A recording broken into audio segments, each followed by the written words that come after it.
Good evening, I'm Mackenzie Russell. And I am Zoe Campbell, and we are here with breaking news to tell you that yesterday, December 13th, at approximately 8:30 p.m. Baghdad time, U.S. military forces captured Saddam Hussein alive. He was found near a farm outside of his hometown of Tikrit in a swift raid that was conducted without any casualties. Now the former dictator will face the justice he denied to millions. Saddam Hussein was the fifth Iraq president from July 16, 1979 to April 9, 2003. During his 24 years in office, Hussein's secret police terrorized the public while ignoring the human rights of the nation. In the early 1980s, Saddam Hussein involved Iraq in an 8-year war with Iran. It is estimated to have taken over 1 million lives on both sides. He was accused to have used nerve agents and mustard gas on Iranian soldiers, as well as chemical weapons on Iraq's own Kurdish people. With Iraq continually facing allegations for illegal weapon building and oil sales, the U.S. invaded Iraq in March of 2003, with the goal being to drive out Saddam Hussein and his regime. As the U.S. invaded, Saddam went into hiding. The U.S. declared Saddam Hussein as the most important on a list of his regime's 55 most wanted members. Now we will take a look at footage from the capture of Saddam Hussein.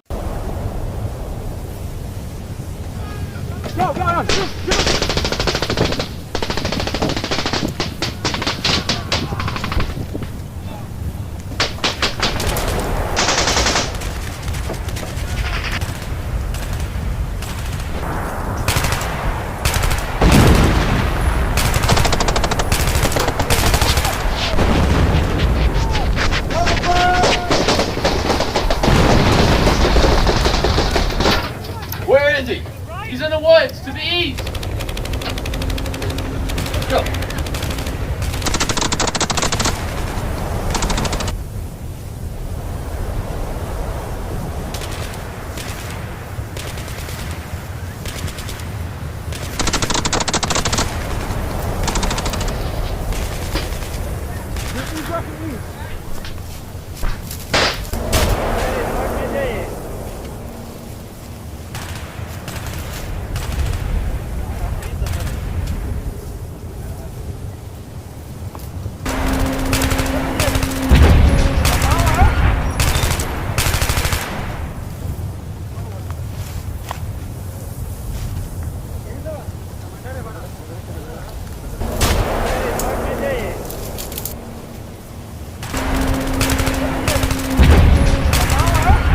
And now we're going to take a look at an interview we had with former Captain Kevin Grant, who served in the Iraq War and has first-hand knowledge about the capturing of Saddam Hussein.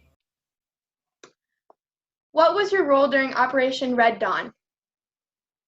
So I was a battalion supply officer at that time, which meant that I was responsible for getting all the supplies that the about 400 soldiers in our unit needed. So they were all combat engineers, and I was responsible for getting food, ammunition, clothing, vehicle parts, just everything they needed to supply the missions, like Operation Red Dawn. Okay. What was the scariest or most interesting moment you encountered? Well, I would say it wasn't specific to that mission because I wasn't physically there during that mission, but typically anytime we went into urban areas was very interesting or scary. There's always the chance of getting ambushed. And at the beginning of the year, I had to lead a convoy of about 30 vehicles through Baghdad during the beginning of the war. So there was a lot of fighting going on around us, and we were worried about being ambushed. And then all the times that I went out to get supplies for our unit, there was always the risk. There was often roadside bombs or ambushes, and we were very fortunate to never get caught up in one of those. But it was always a little bit scary when you're in those situations. All right, and what were your thoughts when Saddam Hussein was finally captured? I was definitely proud. Our unit was in his hometown, and so for a long time we'd suspected he was in the area. So we found out the next morning before everyone back in the U.S. heard about it, and we were all very proud and excited that he was finally captured. And how exactly did you feel while standing in the same location that Saddam Hussein was captured? That was a neat feeling. We went about 3 weeks after the fact, and they promoted some of the other officers, and I was able to jump down into that hole, and I just thought it was cool because I knew it was historic. And we took that picture. I didn't realize that so many people would eventually see it, but it was definitely kind of a weird feeling to get down there and know that ruthless dictator had been hiding in that spot, and that we were able to catch him and pull him out of there. So it was kind of neat. Thank you for your time.